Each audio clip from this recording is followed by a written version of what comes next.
Good morning, geeks and gamers. Welcome to the daily weekly show, or the weekly daily show. What's the better way to say it, Ryan? Weekly daily show? Neither of those. I like weekly daily show. It's the weekly. How about the daily show? I like the weekly daily show. I don't like it. Doesn't make any sense. Neither does daily weekly. Oh, either way, it's all good. But we are here. We are ready to talk about the greatest film that has ever been made in the history of the world, ladies and gentlemen. The Little Mermaid is here. And if you don't praise it, you are a Ryan Kennel. That's what you are. You are a Ryan Kennel. Speaking of Ryan Kennel, how are you, buddy?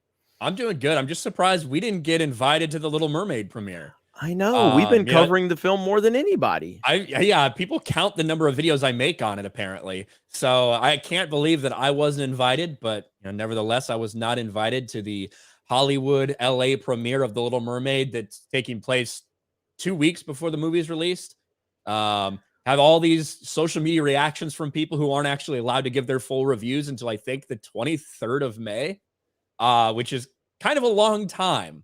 That's kind of a long time to sit there and not be able to talk about the movie. But it's almost like they just wanted a bunch of positivity out there to maybe counteract the rest of reality, which is negative response to The Little Mermaid. Yep. Jeremy with the same hoodie 2 days in a row. Try 2 months. I know. I'm sorry, guys. It's the first time I've ever worn the same thing on stream 2 days in a row. I apologize. I will try to get better. I will do better. I will be better. Hashtag be better. You caught me. So, Sam says you've interrupted me catching up on Cobra Cast. LOL. Hey, man, there'll be plenty of time for that. The 199 is here. So, and I see Dan Bask is in the house, just trying to milk any fucking sub he can so he can get a shout out. That's pretty much the only reason he's in the comment section. So somebody can say, hey, subscribe to Dan Bask. Well, no, every time I see you, I'm going to say subscribe to Nerdrotic now. Dan, what do you think about that, Dan? Every time you show up in my chat and send me that negative currency, I'm just going to say subscribe to Nerdrotic. That's what we'll do. So Gary's what, like 10,000 subs behind Dan or something like that? Yeah. What's Dan at? Dan's over 750 now. So. I saw him say he was at 750. I want to see if his fucking all his grifting off. Yeah, I wonder if all his grifting off Jesus and God has got him more. Like, hey, let me wait until I know I have this fucking banger Amazing Grace cover that I'm gonna do, and then I'm gonna challenge Gary. This is 753,000. He's 12,000 ahead of Gary right now. He's crushing it, man. He's with crushing a $250,000 to go, which is really sad to think about that they're gonna race to 1 million, and one of them is gonna get there before the end of the year, and like the gap that is between them and 1 million subscribers is basically my entire channel. My entire channel's worth of 2,500 videos, most of them about the Little Mermaid, and Dan's gonna put out like 4 random covers of Peaches and like 2 other things and get there. Yep, that's how it goes. I did see the Meg 2 trailer. I think it's fantastic. No. Have you seen it? No. Did you see the first Meg movie? Yeah, I did. I loved the first Meg movie, dude. I thought it was, loved it, man. Again, it's just dumb fun. You know what I mean? Like, there was no bullshit to it. It's just, I'm not saying it's a great movie. I'm saying I had a great time watching it. And the second one looks so damn good. It's just more stupidity, and they're leaning into it even more. So I think the Meg 2 looks great. I can't wait to see it. So I thought it was fine. It was like it gave to me, the Meg was kind of this balance between Sharknado and Jurassic Park. You know what I mean? Like this like middle ground where it wasn't as stupid and retarded as Sharknado, but it obviously didn't take itself as seriously as something else. Yeah, the trailer's cool. If Meg 2 is getting closer to Sharknado, I don't know if I'm gonna like that. It's more of the same, but they're definitely just, like the opening of the trailer is fantastic. You should watch it. We should watch it, Ryan. We should watch it. Okay, let's watch it. Let's do it. Pull up the Meg 2 trailer. Let's watch it. It's so good. It's good. Oh, it's on Geeks and Gamers Twitter account. Look at that. There we go. The lower quality version. Let's do that. Okay. Let's see. I think I like it when the self-awareness within movies. I like it when there's self-awareness. So that doesn't look like a shark, but we'll see.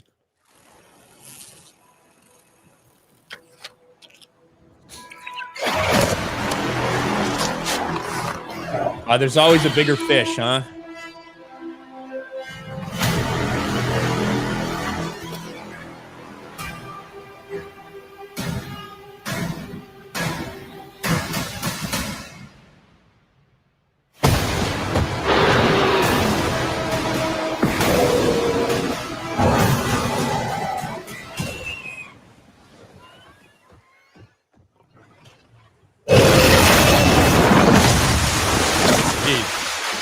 That is awesome.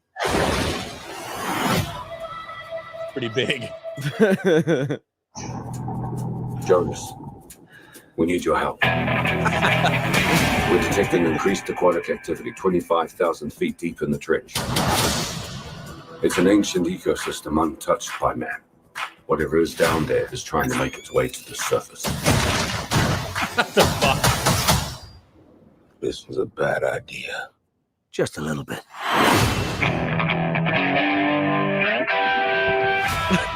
I think this looks so good.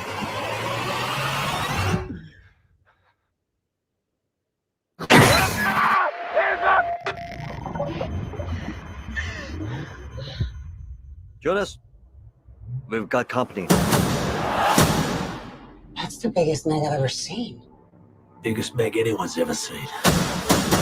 That's the apex predator. Everybody back into the station! That's the biggest extinct animal I've ever seen. 3 massive Megs and who knows what else have escaped the breach. You just hope it goes better than last time.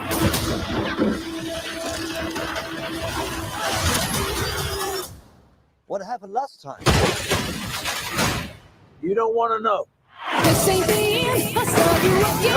Go!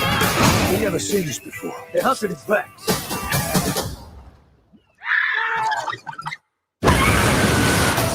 We can relax. This place, Meg-proof. I mean, Jonas was always afraid of this, but I was also thinking...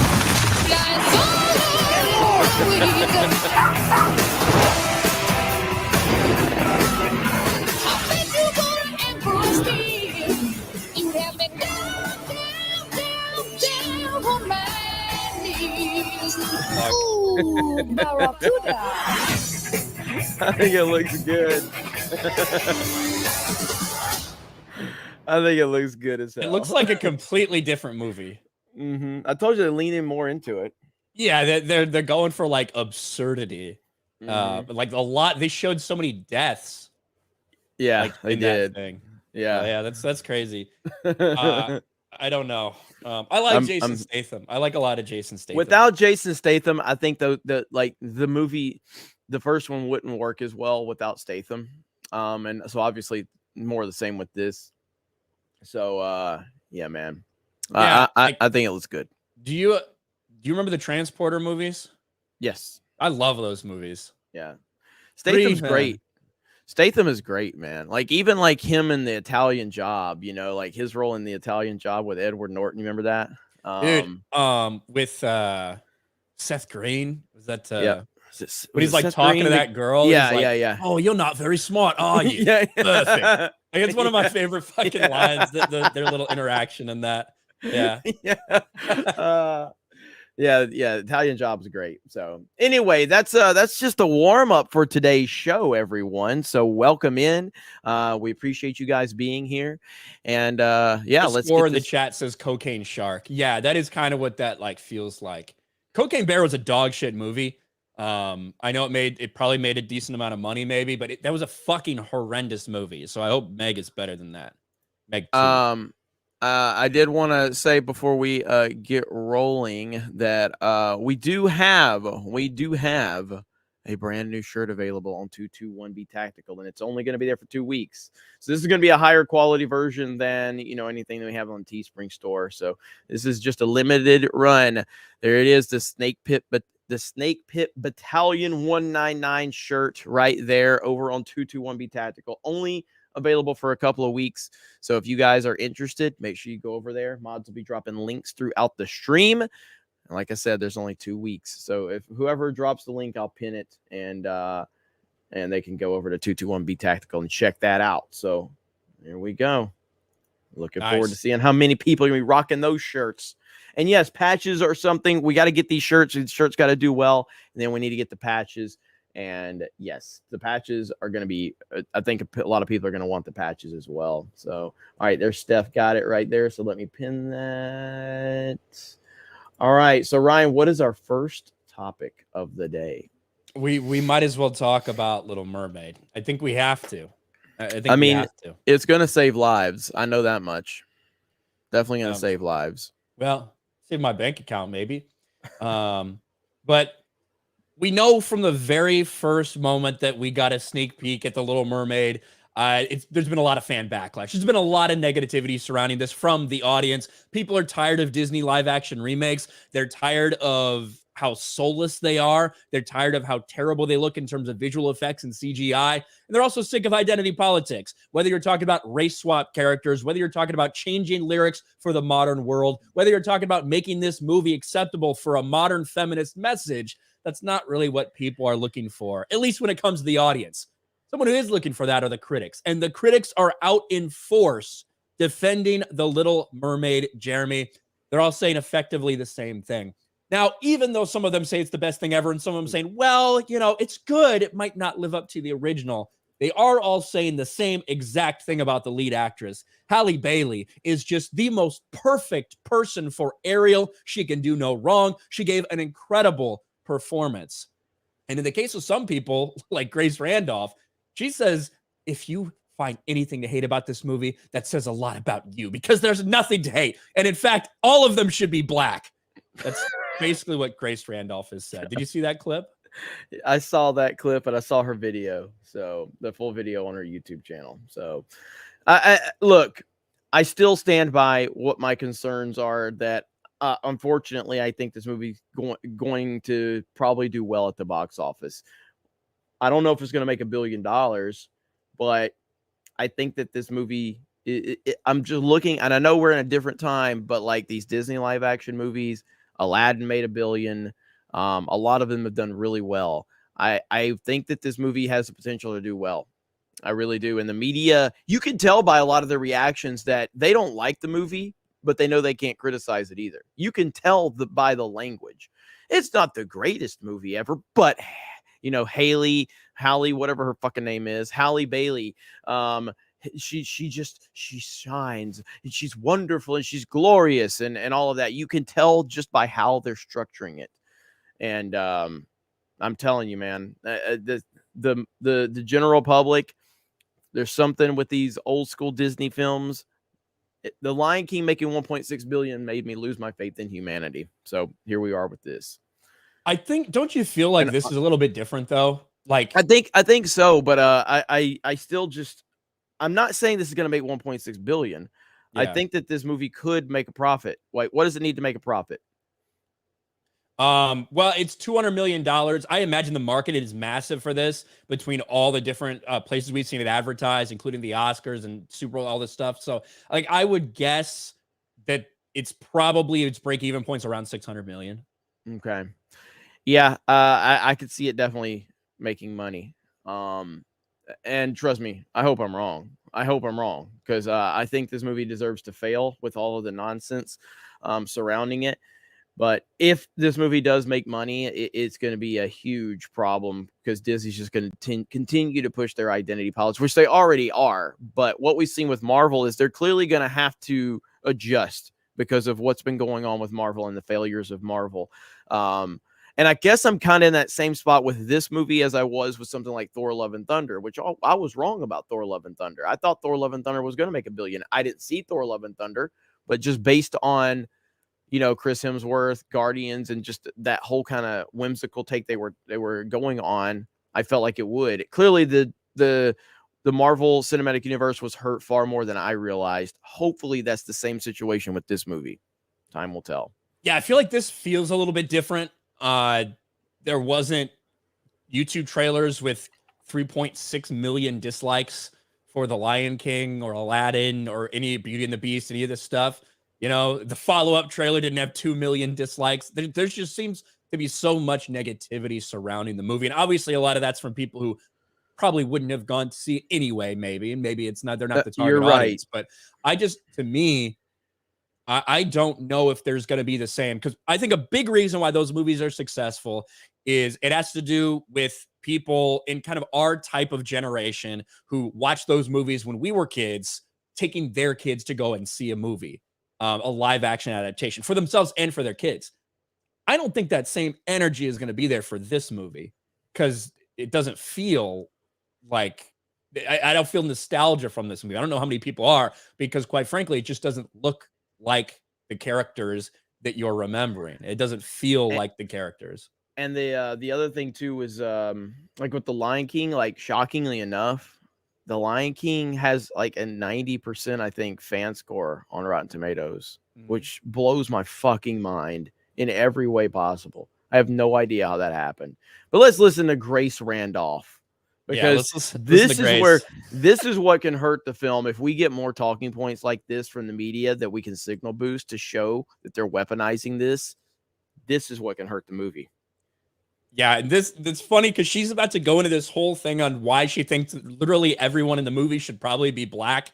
And she's like, you can tell she clearly had like this entire like Charlie Day web of how everything needs to connect to each other for her to try to explain it away, but here we go. Everybody, hang on. Everybody in the chat is like, we got to mute because of Grace's voice. Hey, we hear you, man. Sorry, we hear you. Nothing to hate about this movie. Absolutely nothing. You know, if anyone hates on it, again, that's a commentary on themselves. As for race-bending Ariel, I continue to stand by my comments that you can't have all these Caribbean musical numbers and a white Ariel. Here, they... Oh my God. Like the first fucking movie, right? She's saying the animated version of Ariel should have been black. That it was a mistake for her to be a white redhead. She should have been black. That's what you're saying. It did shoot in Italy. All over the end credits, they're like, we're in Sardinia. And I'm like, it must be very pretty there. And I wish they hadn't done that, because it's going to give fuel to the haters. That really sucks. But anyway, maybe they wanted like the fairy tale element to the wide shots of the castle. But I mean, it's clearly in a Caribbean setting. It's like, again, as I said, Jack Sparrow could wander into this movie and he would totally fit. Why? He's not black. What do you mean? What do you mean? But come on, there are steel drums, loved them. And while the aristocrats in Eric's kingdom talk with a British accent, Trinidad was a British colony from 1889 to 1962. But a lot of the people, you know, not the aristocrats, but the regular people of Eric's kingdom, they speak with a Trinidad accent. Just she's got all her Wikipedia notes there on the side you can see her going to try to like tell the story of this specific country, this specific time frame. Yep. Like Sebastian does. So it would be ridiculous for a white Ariel to be in this environment. And truth be told, there are many moments when watching the movie where one has to wonder why Eric is still white instead of black or Latino, especially when the queen is black. It's sort of explained. There's kind of a mystery there. Or maybe this whole clusterfuck of a movie makes no sense. Maybe that's the case, Grace. Maybe that's the whole point behind what we've been saying the whole time. Holy crap. I didn't know the queen was black until now either, which they don't explain. They never really solve, maybe in a sequel. But also, I can't wait for the sequel to The Little Mermaid. The Little Mermaid 2, why Eric's mom is black. The sequel everyone wanted. You know, after I was watching, you know, like I'd say maybe 2/3 in, I was like, you know, this is interesting because by keeping Eric white, you're kind of underscoring that a human and a mermaid's romance has similarities to an interracial romance. So I do think that tracks. I think that tracks. But you know what? These things are all very subtle. So you're saying a white person and a black person getting together is the same as a human and a mermaid? Yeah, you're saying that like interracial dating is the same as like human to subhuman species and stuff. What? Grace's going down the rabbit hole, man. She's going down the rabbit hole. Holy shit. Yeah. Holy shit. You know, that big stigma about interracial dating in 2023. Oh my God. Don't worry, Jeremy. It's very subtle. All right. It's very subtle, according to her. God. This is not a preachy movie whatsoever. It is there to entertain and sweep you off your feet, to remind you of the 1989 classic, but also bring you that Disney magic in its own right. So again, there is nothing to hate about this movie. You'd have to work at hating it, but unfortunately, we know that some people will. But it's engineered to be a crowd pleaser, and I think it is. God damn it, dude. The mental gymnastics in order to justify this movie. Oh my God. I hope that this movie fails miserably. I hope that it does. I'm just saying that just put it out there that this is The Little Mermaid. This is a beloved film. It's not The Lion King. We know that, but it's still something that I think could connect with families and general audience members, based on the nostalgia factor and all of that. That's still a very powerful thing. I hope I'm 100% wrong about that. I hope it does crap, but I think it has the potential to make money. I would be shocked if we're looking at like another $1 billion live action. I don't think that. I would be shocked if that's the case. I think this could be between $700 and $800 million. And if that's the case, that will be deemed a success by Disney and by the show media and all of that. That will 100% be deemed that. And it probably would be, now until we figure out what the market is. The marketing for some of these movies has been insane. When I looked at what they disclosed for their marketing for Thor: Love and Thunder at $160 million, Guardians is probably going to be more than that. This movie seems like they've put it out there over and over and over again. Even special ads and partnering with different events to put special ads out there. It seems like it's probably been marketed to insane levels as well. So I don't know, but $200 million production budget for this, plus whatever the hell they spent on marketing. Definitely the conservative estimate, $600 million to break even, which it'll probably end up in that area. But will it be above? Will it be below? I guess we'll see. Yep. All right. Let me hit some of these super chats today. Warwick, a Legion cast, member for 13 months, says 199. What's up? 199. Mouse for 10. Hooyah 199. Hashtag Fig Jeremy do better. What's Hashtag up, Mouse? FJDB. I'm not a banana for 2. Meg 2 looks fun. 199 will never die. Thank you. Doll Life Dan for 2. Yo, it's about that time. Bring forth the 199. That's right. I love how every super chat is 199.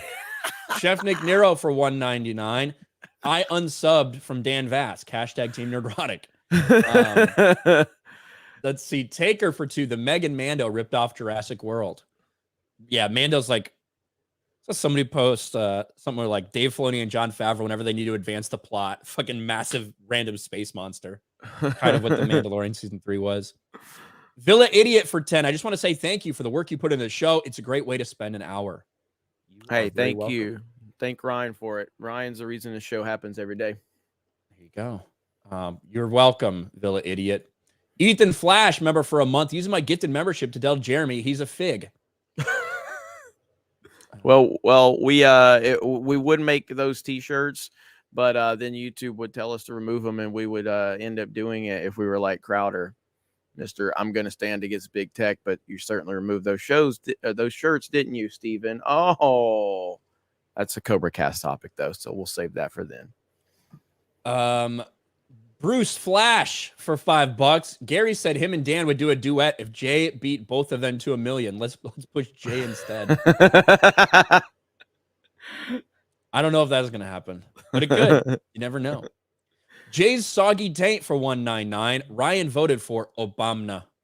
Obama. Actually, the first vote I ever cast as an eligible 18-year-old voter was for Hillary Clinton. Oh my God. Now, let me explain to you. There is no explaining this. There actually is. It's called, if you listen to Rush Limbaugh back in the day, there was something called Operation Chaos, where it looked like Obama had basically wrapped up the nomination for 2008.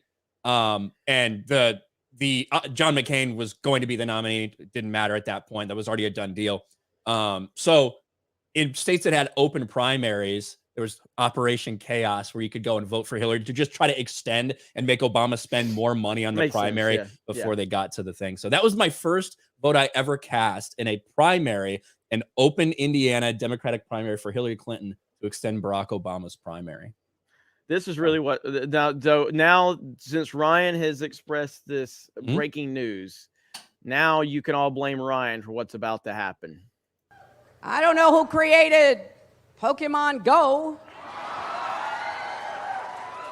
but I'm trying to figure out how we get them to have Pokemon go to the polls. There you go. And then in 2008, I voted for John McCain, and is like, well, I guess I'm voting for McCain.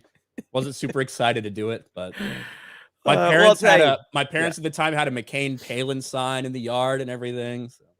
No, it totally makes sense. I mean, obviously the memeing and stuff, but it makes sense. I mean, I'd never voted until Trump. Trump was the first person I ever voted for, but I 100% was behind Barack Obama getting elected because I was so anti-Republican Party at the time. I because of the Bush administration and weapons of mass destruction and all of that, and I was worried about a John McCain heartbeat away from Sarah Palin, and all of that. But obviously Obama ruined this country massively ruined this country. But that's why my first vote ever was for Donald J. Trump. And I will continue to vote for him every time it's an option. Right. I feel betrayed. If you feel betrayed by that, you're an actual retard. Like I explained it. I hated Obama so much that I was trying to get him to spend more money in an already decided primary campaign. But yes. Let's see. Where am I? Lord Baratheon for 5. If this movie makes between $700 and $1 billion, it'll show the general audiences will never get tired of Disney live action remakes. Yeah, I mean, I agree completely. But at the same time, that they've already been shown that a lot. But again, we are in a new era. So they're going to have to. This movie needs to fail. 100% it does. I don't know if it will, but I'm just saying it needs to. But I'm worried that it can make money. Gary's Wizard Beer for $5.50. You should check out Despot of Antrim's vid. Disney remakes need to die. That sounds like I would agree with that. Lord Baratheon for $1.99. The Lion King didn't deserve to make $1.6 billion. Lion King didn't deserve any fucking thing. Again, it's one of the worst films I've ever seen. Ever. I don't think you saw it, right? You said you didn't see it? I've never seen it. Consider yourself lucky. Sandstorm for $2. Pre-ordered by T during last night's Cobra Cast, $1.99. Thank you, Sandstorm. That's awesome. Lance for $5. Really, Nora fan of swapping races for roles? Right. Really, nada is probably what you meant. Really not a fan of swapping races and roles for movies, but if they're going to make Ariel black, King Triton should have been Terry Crews. Well, I think that Ariel's sisters are look all completely different. So, yeah, I don't know. This is a very important question. Zupafly says, should I get burgers or pizza for lunch? Okay, now I can't answer that just on the premise alone. I need the details. What type of burger? Where are we going? What type of pizza? These are important questions. Is your option a Culver's burger? Or is your option a McDonald's burger? Little Caesars pizza. Is your option Little Caesars pizza or Papa John's or a really awesome, local chain? On the premise alone, personally, I'd go with a burger, but I need more details. Clear sight for $1 over on Rumble. Where the fuck is my 199 Rumble emote? Why are you still gay, Jeremy? Sorry. I'll get on it. Brad, I don't know how long it takes to approve those, but I will make sure that we submit it today. Bradman for $20 is Grace smoking. It takes place in the North Sea / Denmark. You can find crabs, flounderfish, and seagulls. I don't understand why these racists hate Scandinavia so much. We had nothing to do with the African slave trade. And steel drums. So. And a black queen. Chef Hack for 10 gifted Geeks and Gamers memberships. 10! Welcome to the 199, everyone. That's awesome. Thank you, Tack. You've been massively supportive lately. Really appreciate it. Chef Nick Nero for 199. Grace, really? You guys, my ears are bleeding. Sorry. Bradman becomes a channel member. Welcome to the 199 after that super chat. Jay Nels for 5. Why do they cast a Downs girl for Ariel? Look how far her eyes are spaced. Yeah, got a lot of real estate there. Sans Fiction for 199. Nailing Palin. Yeah, there were so many people who were fantasizing about fucking Sarah Palin back in 2008. I'm pretty sure that was a title of an adult film. I think. Yeah. Shout out. That was only research purposes. The only reason I knew. So just research purposes. Superfly for 2. Should I get I said that. Predator Magnus for 2. Hating a man so much to vote for a woman. Cringe. Jimbo for 5. Ryan, I don't know why God's punishing me by continually making my orders wrong. Also, Ryan, the first vote I ever cast was for Hillary Clinton. That's pretty good. Some of y'all are uneducated. If you don't know what Operation Chaos, well, if you're over 30, you don't know what Operation Chaos was, you need to look into Rush Limbaugh a little bit more. The man, the myth, the legend, El Rushbo. Cole Hauser for $21.99. 199. Going to start a black chapter of the 199 here in Canada, and Ryan will be our honorary leader. Thanks, Jeremy and Ryan. You guys make my week and love watching you guys every day. Yo, Joe, 199. Yo, Joe. That's awesome. Well, you got to remember, Ryan's already the Chief Diversity, Inclusion, and Representation Officer for FNT. And we take that very seriously, by the way. I know a lot of people think that's a joke, but in reality, it's a very serious position. And Ryan has flourished in that position. I don't think anyone could actually replace him. That's how good of a job he's doing. We think diversity, inclusion, and representation is very, very important. And we're glad to have Ryan in that role. That's right. And also, I've been promoted to FNT food critic, apparently. That's what Gary said last night, because I tweeted out. I don't even know when I tweeted it out. I may have been drunk. I tweeted out, pizza Lunchables still slap. Because I had one last night for dinner.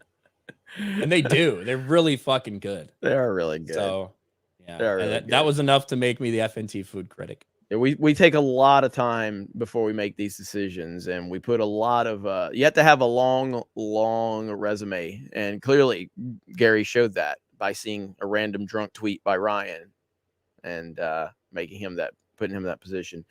We take our jobs very seriously. Sophie for $6. What's up, Sophie? Really want Guardians of the Galaxy to do well to show Disney we like good stories. Also want Pratt to do well because they hate him. At the same time, I want Disney to fail. It is a conundrum, isn't it? It is. I think the bigger picture is that the worse Guardians does, the better it is for the fans. Sadly enough, again, I love the movie. I loved it, and I'd like to go see it again, but I'm more concerned with going to see Mario again. But I really enjoyed Guardians. I love that entire trilogy, but with how current Marvel has been recently, the better thing for the fans is for Guardians to not do great at the box office. Well, and despite look who's in the chat. Look who's in the chat dropping to 199. Holy shit, Rippa. See, Rippa, you know why Rippa tuned in? He knew we were talking about the movie that's going to get him back to the theaters. Little Mermaid. Oh, Rippa. He hasn't stopped talking about it. Rippa, we missed you on Mario Kart. It was kind of an open season last night because Johnny took the night off. So Krista got a gold trophy. Rolo got a gold trophy. Dan won almost every race in the first round. Me and Dan had multiple championships, I think. It was a crazy night last night. Krista won? Krista won the gold. She was pretty tough that entire. Krista's been getting she's gotten a lot better in the last month. And just the last month? So, like no. Well, but I'm saying she's been actually competing for championships consistently, is what I'm saying. So shout out to Rippa. All right. Steph is still competing for 12th. Ain't that right, Steph? 12th place game. Ain't that right, Steph? Yeah. Still doing great. 12th place. Thank you. Yeah. Hey, Steph, while you're here, just wanted to show you this clip of a friend of mine. Again. Damn! God damn it. Get your limited edition 199 Snake Pit Battalion t-shirt. Limited edition. Bye, Steph. All right, go ahead, Ryan. But since Sophie brought up Chris Pratt, we probably should talk about this. It doesn't matter how many times he tries to talk about it. It doesn't matter how many times, his co-stars come out and defend him. Chris Pratt will constantly be on the chopping block. The woke cancel culture lunatics, they want this dude gone. They want him dead in the streets. It doesn't matter if he's talking about his faith, about how he responds with his family, anything. Chris Pratt is one of the biggest targets for the woke lunatics out there because he's white, he's straight, he's Christian, and they think he's a conservative, even though he really doesn't get into any kind of political talking points. So Chris Pratt, again, in the Guardians of the Galaxy media roundup, was asked specifically about a lot of the backlash that he has with his faith, and he once again stood tall and stood alone when you look at the rest of the people in woke Hollywood. And he says, you know what? I can't let it bother me too much. 2,000 years ago, they hated a dude named Jesus too. Now, of course, what did the mainstream media do? They pounced on that, said Chris Pratt compares himself to Jesus. God. Not exactly. Chris Pratt talks leaning on Jesus when critics attack his faith. 2,000 years ago, they hated him too. So he says that he leans on Christ's example when he's under attack. I sure do, but that's nothing new, He used scripture to underline his beliefs, saying, if I was of this world, they would love me just like that. But as it is, I've chosen out of this world. That's John 15:18 through 20. That's the way it is. Nothing new. 2,000 years ago, they hated him too. And then this is what I love from him. The Hollywood A-lister revealed the trick to deal with the hate is just how you deal with anything. Like a rhino, stick your head down, keep driving forward. You have thick skin, and if anyone gets in your way, you stick the horn right up their ass. Yes. And this is, I don't think there is anybody that's quite as attacked as Chris Pratt is in Hollywood and still continues to be as successful as he is. Yeah. Whether it's Marvel, whether it's Jurassic World, whether it's the Super Mario Brothers the two movie. number one and number two movies in the world right now. That's true. Right so did Jonathan Majors earlier this year. Yeah, but he wasn't the star. That's he wasn't true. the star. Chris Pratt is the star of both of these films, and he is crushing it. Go ahead, though, Ryan. Yeah, and it just, this is how you handle it. Chris Pratt likely has some conservative viewpoints, even though he really doesn't talk about it too much. He's very open about his faith, very open about being a Christian. He gets attacked for that constantly, whether it's death threats, whether it's people wishing death upon him and his family. It's disgusting. It's evil. But he continues to be successful through the whole thing, despite not being part of the woke Hollywood echo chamber, just by not bending the knee to these freaks. Yeah, he's great. He's great. And it is shocking that he continues to stay as successful as he is, even though he is consistently attacked. I mean, to me, he is probably the definitive movie star of our time. And there's not many, if any, anymore. Obviously, you have the old guard, like, your Tom Cruises and things like that, Denzel Washington's, but there's not many people like in the current kind of run of, is there anybody really that's on Pratt's level? Like Henry Cavill's not, even though we all love Henry Cavill, he doesn't pull like Chris Pratt. Chris Pratt actually pulls massive box office numbers, when he's attached to a film. Cavill doesn't have that level of pull. Chris Pratt does. I don't think there's anybody else that has that. What Chris Pratt has. He's the movie star. He's about the only movie star we have right now that wasn't from the old kind of 80s, 90s guard. Yeah, and it's it's a multiple Keanu, things as well. Keanu's from the old Keanu's guard old, too, though. Yeah, Keanu's Keanu and Tom Cruise are both approaching 60. Yeah. Chris Pratt's in his early 40s, Yeah, I see Depp. Depp is another one. Depp is an older guy. The Rock, I don't think The Rock is as big of a movie star as we think he is. I think The Rock is a star for sure, but his movies don't turn where's Black Adam at? You know what I mean? The only Dwayne Johnson property really that did well was Jumanji. That's really it. Jumanji hit $1 billion worldwide, which is crazy. But that's really the only thing. When you look at a lot of his other stuff, a lot of it caps out around 400, whatever. I guess you did have Hobbs and Shaw, which is Fast and Furious franchise. Obviously, he hopped into the Fast and Furious franchise. Yep. While it was already very, very established, and he did kick it to another level, but it was a piece to the puzzle. It wasn't that he drove anything. So I just don't think The Rock is as big of a star as a lot of people think he is. Yeah, and Chris Pratt to me also just does a variety of different things. Hey, obviously he got his big start on Parks and Rec in a comedy TV show, and he was like the funny guy on that show. He's obviously doing streaming now with Terminal List. Terminal List was a massive hit, and that's a much more serious kind of dark, gritty thing. Then he's also doing kid stuff. He's doing voicing the Lego Movie, voicing Super Mario Brothers. He's in Marvel movies, he's in Jurassic World. So yeah, he can do almost anything, it seems.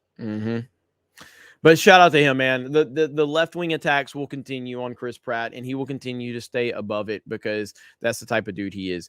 He is a rare breed, because even you have even some of the Avenger stars that are as left as hell, even they'll come out and publicly support him. You know what I mean? It just shows how he is a legitimately good dude. I know James Gunn came out a long time ago and gave this massive kind of compliment to Chris Pratt overall about all the attacks. And that's something you rarely see in Hollywood, because these leftists will not do this most of the time. When you're a conservative, or when you're viewed as a conservative or a Christian or whatever, you're constantly being attacked for that. These leftists will never do that. It just shows that Chris Pratt is a genuinely good dude. You know, the biggest fail Chris Pratt probably ever had? When he's in that movie with Jennifer Lawrence. Yeah, I don't even think where she got paid more than him. Yeah, I don't even think I ever saw that one.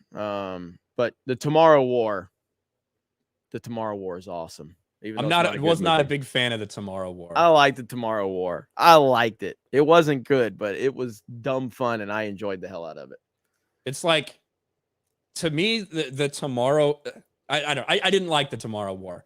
If you want to go watch like a cool battle futuristic thing like that, go watch Edge of Tomorrow. That's what you need to go watch. Tomorrow's awesome. That's an awesome movie. Yeah. Passengers, that was the name of that one with him and Jennifer Lawrence. Or she very famously got paid more than he did, even though she complains about the Hollywood wage gap and all this bullshit. Yep. So, but anyway, I digress. Almost 2,500 people here. Again, if you guys are just tuning in, we do have the new Snake Pit Battalion t-shirt available on 221B. I need to get them to update, because if you go to the site, and again, this was a Ryan Kennel decision, but if you go to the site, that 199 actually is in black, but it's supposed to be in white. So that was Ryan making sure that it was in white. So, but yes, if you go to 221B, it's going to be available for 2 weeks only. If we have a good run over there, then we're going to be able to add a lot more stuff. So if that's what the logo looks like, and then the back with the Geeks and Gamers logo. So that is in the pinned post right now, Steph's pinned post here in the comment section. So you got 2 weeks. Let's sell as many as we can, and then that's going to open the doors for more 221B 199 merch. So thank you guys. I actually wanted the model in those things to be black. I thought it would have been a better look diversity-wise. That was where the confusion, I think, was. Garfield's Bizarre Adventure provided the first vote I ever casted for Mitt Romney. I still feel dirty thinking about it. Also, shout out to the 199. I very sadly, with no energy, voted for McCain and for Romney to no avail. But where am I? Oh man, it skipped on me. Superfly for $5. Five Guys or Pizza Hut? Culver's isn't as special up north, unfortunately. Five Guys. Yeah. Yeah, Five Guys. If Five Guys is one of your options, I love Pizza Hut though, man. Pizza Hut's great. Pizza Hut's great too. All right, the question. So right now, the question would be: are you planning on going to Pizza Hut for the Pizza Hut buffet? Because if you're one of those places that does Pizza Hut buffet between 11 and 1, fucking go to the Pizza Hut buffet. You cannot beat the Pizza Hut buffet. But if you're just talking like ordering out from Pizza Hut, go to Five Guys. Okay, that's a good context to add. I'm a thinker. Yeah. The Tank Thinker for 220. Love listening to these live streams during work, and that's his first ever super chat on the channel. Thank you. The Tank Thinker. I seriously, man, I never imagined the response to this daily show was going to be so good, and it is. Me and Ryan talk about it all the time. I'm like, man, this is one of the best things we've ever done. You know what I mean? It's your responses, your support. It's so good. It's so good, and so we're so happy we've brought so many people some good content every day, and we're not going to stop. We'll be here every day, even if it's on shitty internet or if we're out of town. You've seen me and Ryan go through that one a few times. But and again, I think some point this week we're gonna have Quarter Black Garrett on. We're gonna get Quarter Black on one of these, and we're gonna try to start adding a guest every week, just like one day during the week. We don't want to bog this down with a guest every day, but like once a week, we'd like to bring somebody on. I know I was talking to Critical Drinker about that, getting him on here, and some other people. So be on the lookout for that. Chris Coran for 5. The vote for Hillary explains why his food order is always getting mucked up. Hope everything is good with Bree. Hey, I'm trying to get Bree on a live stream. We'll see if it can happen. Gary's Beard Crabs, member for a month. You could do the pitch black blind spot trick with the Little Mermaid actress. Lady Wendelin for 5. What was awesome about Operation Chaos was that it was pretty successful. I miss Rush.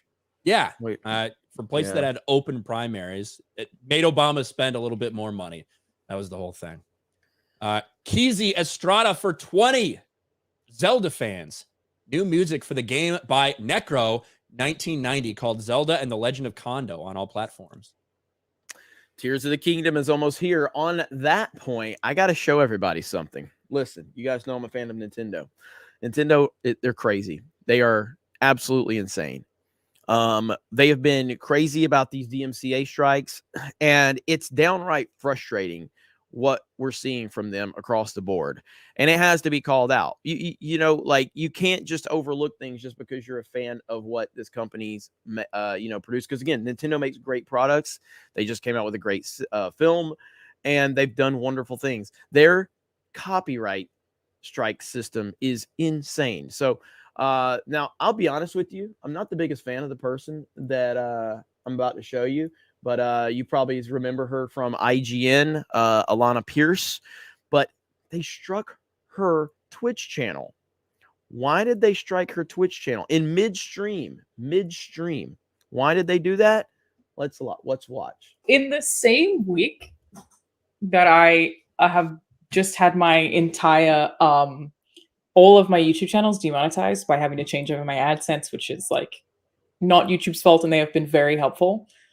My Twitch account has also been suspended, which just happened live. I have a bunch of people being like, what the hell happened? Did you lose power? Nope. My channel has been taken down at the request of the copyright holder. So I have to log in. It actually kicked me out of my Twitch account as well. And it says your account is suspended as a result of DMCA notification. Appeals can be requested here for enforcements issued against your account within the last 60 days due to a violation of community guidelines. You have no recent enforcements to appeal, which I'm not really sure what that means. I've never been banned on Twitch before. If you would like to appeal a DMCA notification, which is what's happened here, obviously, please refer to our bridge for now. But it's so of Zelda. This is what I was watching. Just watching Skill Up's video. This exact Legend of Zelda video is what I was watching. I played Tears of the Kingdom spoiler-free hands-on impressions from Skill Up. Struck her for this. This video was approved by Nintendo to watch on the internet. I'm not sure if there's some sort of Twitch clause that I don't know about that prevents you from being allowed to watch certain YouTube content. I didn't think that was a thing. So Nintendo struck her. And again, to be clear, I think Alana Pierce would hate my guts if she knew who I was. If she watches this video and you're curious who I am, I'm a Trump voter, Alana Pierce. So let's get that out of the way. A multiple-time Trump voter. So let's just clear that up right now so you can go ahead and think I'm a toxic asshole. With that said, I'm still going to sit here and say you've been done wrong by a company that I very much enjoy. I know you don't have the ability to do shit like that and set aside your hatred for Trump and toxic males, but I do have the ability to do that. But yeah, I mean, this is nonsense. This is nonsense that Nintendo keeps doing this. This is not isolated to her. They've been doing this a lot lately. They struck RGT85. They're striking people like crazy, dude. I'm sick and tired of it. But yeah, I mean, whenever they have a big release, it seems like they ramp up stuff like that. And Zelda Tears of the Kingdom, it's puzzling to me why someone would manually strike her channel for watching that. They might be on the lookout for leaks and things like that, but watching a Skill Up video, that doesn't make any sense at all. No. Alana Pierce recently did Creator Clash, right? Yes. She fought in that. So. Yes. Yeah. She actually. So she was one of the people, and I don't know specifically. I know, like, so Froggy Fresh, got kicked, and there was all these reports that he said he was threatened with a lawsuit. She was one of the many people that said that there was no lawsuit. And of course, that got proven wrong with receipts. And we saw iDubbbz completely fall apart like 2 weeks ago. Holy crap, iDubbbz. My God, man, that dude has fallen so far. What's up, Carolyn? How are you? Yeah, and I do understand that like they're wanting to prevent leaks, but this is a problem that Nintendo has had for so long with how they treat content creators. And again, I've said many times, it's the blessing and the curse of Nintendo. They do a lot of wonderful things, and this is you get great games, you get them staying out of social justice messaging in their content, and they stay pretty consistent, and that's the great thing about them. But at the opposite end, they are so oblivious to the real world at times that they make massive mistakes like this. And I don't know if they're going to wake up to this. I have no idea. I don't think so, sadly enough. Yeah, I mean they don't listen. They don't listen to this kind of thing. So they don't know how to internet, whether that's on their video game consoles or that's probably one of the things that prevents them from again falling into like the woke nonsense traps and stuff. That's what I'm saying. It's the positive things about them, but it's also one of the downsides. Double-edged sword. Yeah. And I guess I would still rather them be like they are than to be like Disney. You know what I mean? So at least we get good content, but they are just so oblivious. Taker for $2. LK19 replaced Rowan Atkinson with John Oliver. Lion King? Lion King. Yeah. I was trying to figure out what the fuck that was. Sophie for $2. Gary said someone will wear a mermaid cosplay on FNT. Hopefully it'll be Chrissy or X-Ray Girl. Let's see. Akshat Doshi for $1.48 SGD. I don't know where the fuck that's from, but thank you. Thank you. Taker for $2. Drinkers interviewing Chris Jericho. The fuck yes, I saw that. Yeah, I think because Chris Jericho has like a comic book or something coming out. It's today, isn't it? Or was it yesterday? Yeah, I think it premieres today on Drinkers channel. Sophie for $2. Pratt is an Argentina fan. Lots of vids about it. No idea. Master of the TDS for $1.99. Don't miss my Chris Pratt compilation. It's crazy. Yeah, I haven't seen that from you. At least not when I made my video yesterday, Master of the TDS. But yeah, he usually goes and checks out a lot of the insane people going after J.K. Rowling or Chris Pratt or whatever. So I'm sure he's got that over there on his Twitter. Bill Sotheby for $5. The Rock hopped into Fast and Furious franchise after Paul Walker left Hollywood.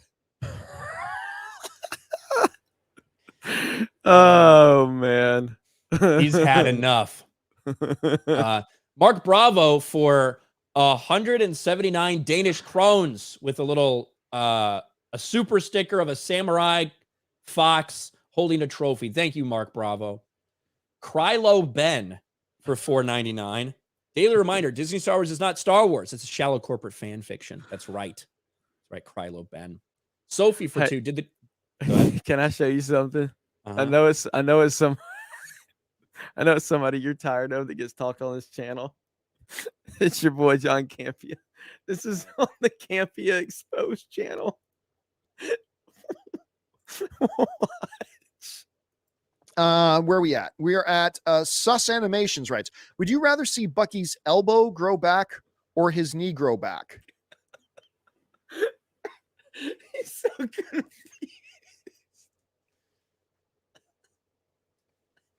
I'm not exactly sure.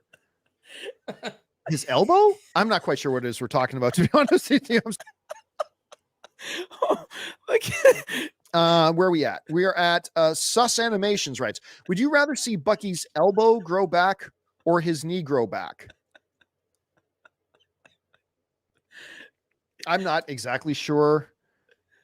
I love that name. There you go. Old John Campia. It's so good, dude. I was crying when I saw that. I can't say I really tune into John too often. Apparently, he tunes into me a lot, though. That's the Campia Exposed channel. It's hilarious.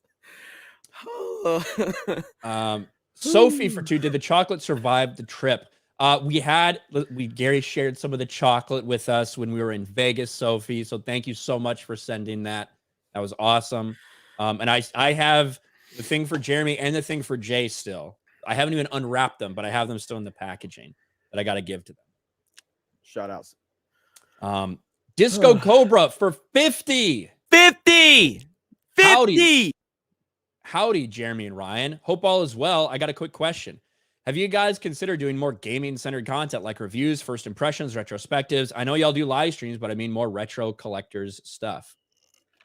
Me and Dan have talked many times about doing more retro-focused stuff. It's about finding the time. And you know, my schedule's so busy right now. I do more live streaming now than I've ever done on YouTube, which has been really fun, but there's got to be a balance somewhere. So yeah, me and Dan Vask have talked about doing some more retro focused stuff for sure, because we're both fans of retro gaming and all of that. So it's definitely an option for us for sure. Eduardo Cuevas for 199. The back and forth banter between you two is gold. Thank you, Eduardo. Garfield's Bizarre Adventure for 5. You guys see Hassan Piker getting trolled by the kid who crashed the Game Awards? Yes. With that being said, Hassan needs to stop running from Sam Hyde. I did see that. It was we love landlords. We're here to support the landlords. And like Hassan was like just so fucking pissed. Because Hassan did this whole thing where he's like, look at me, I'm a good socialist. Yep. I'm a good commie. I'm here to give pizza to the union workers that are on strike. Look at me filming this. I'm gonna donate $500, which is like a second of his streaming. Donate $500 in pizza to these guys. And then that kid shows up. That kid has to be an op or something. His dad has to be a billionaire. Like he finds his way into like all these different places, all these different things somehow. He's yeah, it was pretty funny. And he's like ratioing Hassan on Twitter and everything. Yeah, and like Hassan's just like it's like dead eyes, looks in the camera, doesn't really know how to respond because he's trying to do his thing. Oh, God. I'll try to find it. Keep reading. Sandstorm for 5. Congrats, Drunk 3PO, hitting 100K this weekend. Can't wait to get my Achromatic Chronicles blue. Great, Jeremy and Krista were there to share it with Jay. 199. Yeah, congrats to Jay. That's awesome. Yeah, super happy for him. Super happy for him. All right, here's the clip. It's got 6 million views on Twitter. Here we go. What's going on? How you guys doing? We love landlords. We're here to protest against the landlords and the unions. We love them. We love landlords. We love landlords. We love landlords. Unions. They're not fair to the corporate companies. The more you do that, the more you end up hurting. You end up hurting. The more you end up hurting the more capital. You end up hurting the capital. The quicker the strike will end. The strike will end. Landlords. Landlords. Landlords. Landlords. We love landlords. We love them. We love landlords. So mad, dude. Move away a little bit. No, we love landlords. Oh, that kid is awesome, dude. Well, and if you're like I hate Hassan, but to be fair to him in that thing, like you're kind of fucked if you do or if you don't. If you get in like this big argument with this kid, then it becomes a problem. If you try to ignore him, it's a problem. He nailed him. He nailed him. Oh, Objectively, man. A cat for 5. 2 things can be true. She can both be a victim of DMCA abuse and an IGN Games journalist. I stand against both DMCA abuse and IGN Games journalism. I heard that. I think I don't know. I don't even know what she is anymore because I think she took a position at Santa Monica Studios. I think so. She was involved God of War, with God of War. Yeah, she was involved with them in some way, shape, or form. I don't know specifically. I remember her from IGN, and I remember I think she like interviewed what's the guy's name that voiced Joel in Last of Us. Troy Baker. Troy Baker. So so Carolyn just said it. She's a writer at Sony Santa Monica. So yeah. I don't have anything against her. I actually enjoyed watching her for a long time for obvious reasons. And then she's then I found out but then I found out like I've heard a lot of her leftist nonsense that she says sometimes, and I'm like, okay, here's another one that would hate my guts if she knew who I existed. Now, again, I've been wrong about that plenty of times, luckily, but more often than not, I'm right when I assume people are going to hate me in the industry. I've talked about some of the people I watch some of the gaming YouTubers I watch, and I've said like they would probably fucking hate me, and then I found out actually some of them watch me, which is super cool to find that information out. But more often than not, I'm right when I assume these leftist people or people that are not in the culture war will hate me if they knew who I am. Yeah, it's one of those things where I don't really know. I honestly don't know too much about her history when she was working at IGN and all this stuff. To me, it's like, okay, what's one of the big criticisms of video game journalism and really mainstream media in general is that you're doing these things where you're being incredibly favorable to these game studios for access for whatever it is. And then what happens? You get a job there. I don't know if that had anything to do with it, but that, like, to me, from the outside perspective, that's how I think a lot of people could perceive it. Is that's why 10 years ago people were complaining about games journalists because they would be doing favorable things for these studios to try to get hired by them. And I don't know if that had anything to do with Alana Pierce getting hired. I'm just saying, like, from the perception when you're looking at something like that, that's how I think it came off to some people. But I don't know. I don't know enough about her to say one way or the other. On a follow-up to the landlord's kid. So right here, Hassan said, I asked you to step aside politely for the adults to pick it, and you said I was threatening you. I can't be the father you never had, little buddy. He says, you tried to scare me by getting in my face. Then you shoved the pole at me like a little bitch. I asked you, I asked if you were threatening me because of how pathetic you looked. There's a reason your cameraman panned away. So and he ratioed the hell out of him. So good, dude. I love it. I love it. Let's see. For the Emperor for $4.99. It's stormy here and I just lost power, so I just switched to my phone. Glad you're still here. Jesus. This is bad for 2. Don't you think DiCaprio is a genuine movie star?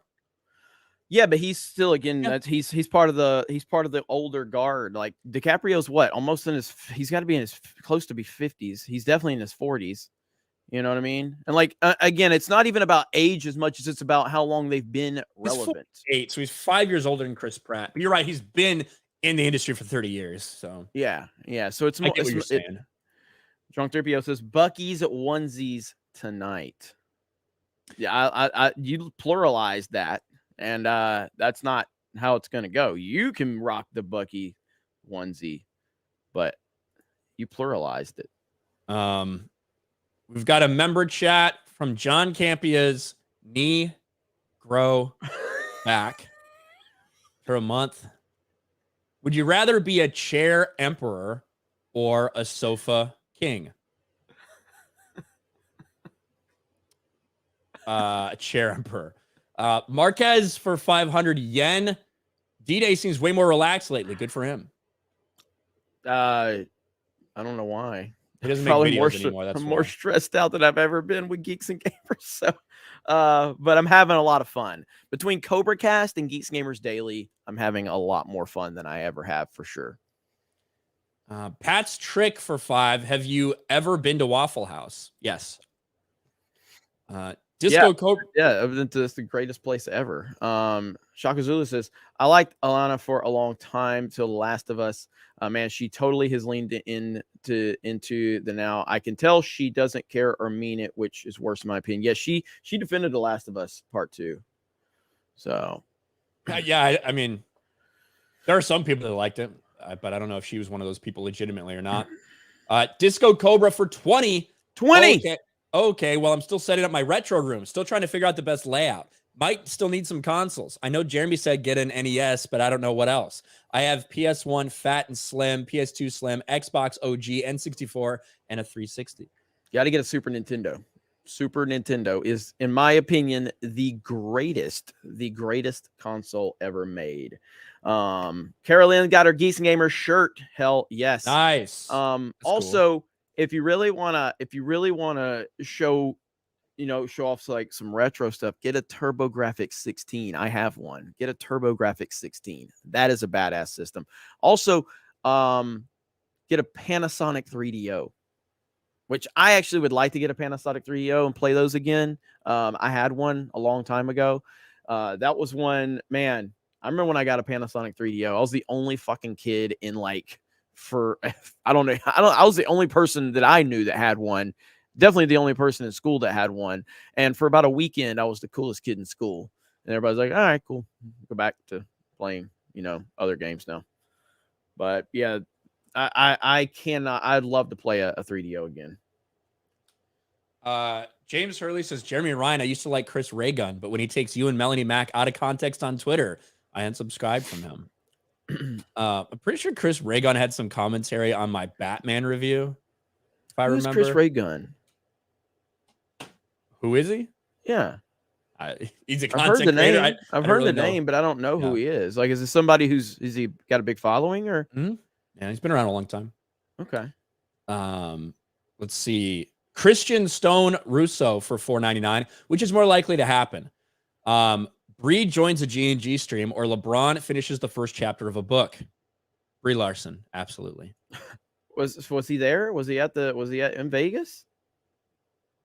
He was at the Nerd Bar. There you go. Does he not like us? But he showed up. What's the deal? I'm curious now. Cole Hauser for $2.20. As a black man, my knee hurts too. There you go. Thank you, Cole Hauser. Archer Blades for 1,600 yen. Warning for G&G team. Don't do videos about Afterlife Games woke video about Final Fantasy 16. That guy's copyright claimed 2 channels who reacted to his video. We'll never buy his games. Afterlife. Afterlife Games. Yeah. For us, at least in our world, like I've had this conversation, and I won't name names out of respect, but like I've had conversations with creators in the past, and they like a video that was criticizing them or something, and they're like, I'm gonna strike it. It is the 100% death wish. If you want to ruin your perception on the internet, do that, because it is the worst thing you can do from our perspective. Let people say whatever they want. The only thing that is acceptable is if someone like rips your video 100% and just re-uploads it with literally nothing. You know what I mean? I think you should then try to contact the person, email them, message them, say, hey, you got to stop stealing my content. But if people are just reacting and criticizing you, you can never do that. Never do that. Truth Lives, member for a month. All movies, TV, video games, anime, manga, media promotes an inconsistent, incoherent worldview that can't justify objective morality anymore. Thank you, Truth Lives. Mouse for 5. Jeremy, Bucky's onesie for $100. Oh, I don't have a Bucky's onesie, but if the next road trip, if that's what it takes, yes, I would consider that for sure. But there's like a Bucky's like an hour from me. James Norman, member for a month. The only one I liked at IGN was Sydney Goodman. When she left for the Daily Fix, comments flooded with "Where's Sydney?" So I thought she deserved to follow. That's right. Okay, Carolyn. Yes, you were thinking about Mr. Reagan. Yeah, that makes more sense. Because I met him. So like what? Chris Reagan? Really? So shout out to Carolyn. She's awesome. Pilgrim Media for 2. Which is smarter, LeBron or a box of rocks? Box of rocks. Yeah. There you go. And I think we're all caught up. Kara says she hasn't had enough coffee today. Well, another successful Geeks and Gamers Daily in the books. If you click the pinned post right there, you can go over to 221B Tactical and get your Geeks and Gamers merch. And we do have other stuff there that's not... we have other stuff on there that's not limited or anything, but this one is going to be limited. The Snake Pit, that's only there for 2 weeks. But obviously the shirt that I wear, the regular hoodies, a t-shirt that Ryan was wearing, the patches, and yes, I will get a Snake Pit Battalion patch added to the store. But yeah, I hope you guys are, and of course you got the bags and you can get the package and everything like that. These bags are fantastic. They're excellent bags. But other than that, Ryan, what we got going on, man? I don't know. We got Tuesday night's main event tonight here on the main Geeks and Gamers channel. Gonna be a good one. Gonna have a lot of stuff to talk about, and full guest list full panel as always. So we have Tuesday night's main event here on the channel, and I'm looking forward to that. And then also I might go ahead. Like, who Chris Reagan is. Like, Froggy Fresh was supposed to fight him. Oh, okay. That's the guy who was supposed to. Okay, that's Yeah. what I said. I knew the name, but I didn't have anything to connect him to. So okay, there we go. Now I know who we're talking about. Okay. Yeah. So he's criticized you and Melanie Mack. Is that what we're hearing? I think the only thing I'm aware of is from like a long time ago. It had to do with the Batman review, but I don't know if it's anything other than that. Okay. It did go kind of viral. So you did. I was proud of you for that. So people still talk about that. Did you see the Oakland A's announcer making a terrible verbal blunder? Yes, I did. I made a video about it over on Sports Wars, Matthew. Sports Wars. Go subscribe to Sports Wars if you have not. And yeah, another thing that I've talked about recently was that so I guess Kick is kind of here to stay. It seems like that platform is really good. So I think we're going to start doing dual streams on with our Twitch channel and Kick, and then eventually phase out our Twitch channel, because Kick seems to be a much better platform for that. So anyway, so keep your eyes out for that. I'll give you guys more information. We have Fortnite tomorrow night on the main channel. But yeah, other than that, we'll see you for Tuesday night's main event. Shout out to the 199 representing. We got 1,000 likes. Thank you. Make sure you go to 221B. You got 2 weeks to get the Snake Pit Battalion t-shirt over there. Carolyn says Kick's latency is better too.